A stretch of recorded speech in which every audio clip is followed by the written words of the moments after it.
Thomas Alva Edison. Thomas Alva Edison एक महान अमेरिकी आविष्कारक एवं व्यवसायी थे। संपूर्ण विश्व में अपनी महानतम उपलब्धियों के लिए पहचाने जाने वाले इस महान वैज्ञानिक के नाम पर 1093 आविष्कारों के पेटेंट दर्ज हैं। विद्युत बल्ब का आविष्कार करने के कारण इन्हें विश्वभर में प्रकाश का गुरु कहा जाता है। थॉमस एल्वा एडिसन का जन्म 11 फरवरी 1847 में अमेरिका के ओहियो शहर के मिलान गांव में हुआ था।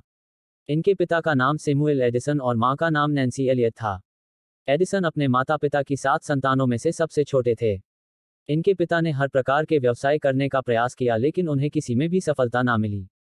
जिस समय एडिसन की उम्र 7 वर्ष की थी तब उनका परिवार पोर्ट ह्यूरोन मिशिगन चला गया, जहां पर उनके पिता एक बढ़ई के रूप में फोर्ट ग्रेरियट में नियुक्त किए गए थे। एडिसन बचपन में बहुत कमजोर थे और उनका व्यक्तित्व बहुत जटिल था, लेकिन इनका मस्तिष्क सदा प्रश्नों से भरा रहता था। वह किसी भी चीज को तब तक नहीं मानते थे जब तक उसका स्वयं परीक्षण न कर ले। इस प्रकार के दृष्टिकोण के कारण ही इन्हें स्कूल से निकाल दिया गया।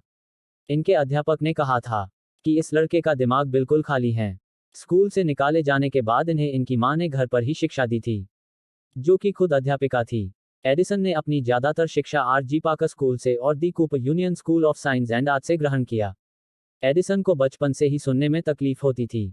ये सब तब से चल रहा था जब से बचपन में उन्हें एक तेज बुखार आया था और उससे उबरते समय उनके दाहिने कान में चोट आ गई थी। तभी से उन्हें सुनने में थोड़ी बहुत परेशानी होती थी। उनके करियर के मध्य उन्होंने अपनी बीमारी के बारे में बताया कि जब वे ट्रेन में सफर कर रहे थे तभी एक केमिकल में आग लग गई, जिस वजह से वे ट्रेन के बाहर फेंके गए और उनके कान में चोट आ गई।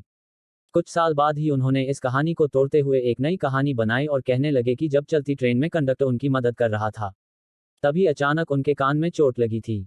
सन 1862 की बात है जब इन्होंने अपनी जान पर खेलकर स्टेशन मास्टर के बच्चे को एक रेल दुर्घटना में मरने से बचाया।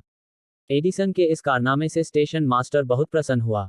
उसके पास धन के रूप में तो कुछ देने को था नहीं, लेकिन उसने एडिसन को टेलीग्राफ सिखाने का वचन दिया। एडिसन ने इस व्यक्ति से टेलीग्राफ सीखी और सन 1868 में उन्होंने अपना टेलीग्राफ पर पहला पेटेंट कराया। उसी वर्ष उन्होंने वोट रिकॉर्ड करने की मशीन का आविष्कार किया। इसके अगले वर्ष वे न्यूयॉर्क चले गए। वहां पर भी उन्होंने कुछ समय गरीबी में गुजारा, लेकिन कुछ दिन बाद उन्हें स्टॉक एक्सचेंज के टेलीग्राफ ऑफिस में नौकरी मिल गई। उन्होंने अपना टेलीग्राफ उपकरण एक्सचेंज के प्रेसिडेंट को इस आशा में भेंट किया कि उन्हें इसके लिए $2000 मिल जाएंगे, लेकिन एक्सचेंज का प्रेसिडेंट उनके इस टेलीग्राफ उपकरण से इतना प्रभावित हुआ कि उसने एडिसन को इसके $40,000 दिए। यही से उनके सौभाग्य का आरंभ हुआ। सन 1876 में न्यूजर्सी के मैनलो पार्क में इन्होंने अपनी प्रयोगशाला स्थापित की। वहां इन्होंने इतने अनुसंधान किए कि इन्हें मैनलो पार्क का जादूगर कहा जाने लगा। सन 1877 में एडिसन ने ग्रामोफोन का आविष्कार किया। इसी प्रयोगशाला में सन 1879 में एडिसन ने विद्युत बल्ब का आविष्कार किया। जब ये विद्युत बल्ब पर कार्य कर रहे थे तभी इन्होंने तापायनिक उत्सर्जन के सिद्धांत का आविष्कार किया और बाद में इसी सिद्धांत पर इलेक्ट्रॉनिक बल्ब बनाए गए। एडिसन ने विद्युत प्रकाश के अलावा सिनेमा, टेलीफोन रिकॉर्ड और सीडी का सृजन किया और योगदान दिया था। उनके समस्त आविष्कार आज किसी न किसी रूप में उपयोग में है। एडिसन के शोधों के आधार पर ही बाद में रेमिंगटन टाइपराइटर विकसित किया गया। इन्होंने एक विद्युत से चलने वाला पेन भी खोजा जो बाद में मेमोग्राफ के रूप में विकसित हुआ। सन 1889 में उन्होंने चलचित्र कैमरा भी विकसित किया। एडिसन एक महान आविष्कारक थे। उनके समय में उन्होंने पूरे के 1093 पेटेंट्स अपने कब्जे में कर रखे थे, और इसके अलावा यूनाइटेड किंगडम, फ्रांस और जर्मनी में भी उनके कई सारे पेटेंट्स हैं। उनके इन सभी पेटेंट्स का उनके आविष्कारों पर बहुत प्रभाव पड़ा। वे एक वैज्ञानिक ही नहीं बल्कि एक सफल उद्यमी भी थे। वे हर दिन अपने काम करने के बाद बचे समय को प्रयोग और परीक्षण में लगाते थे। उन्होंने अपनी कल्पना शक्ति और स्मरण शक्ति का उपयोग अपने व्यवसाय को आगे बढ़ाने में लगाया।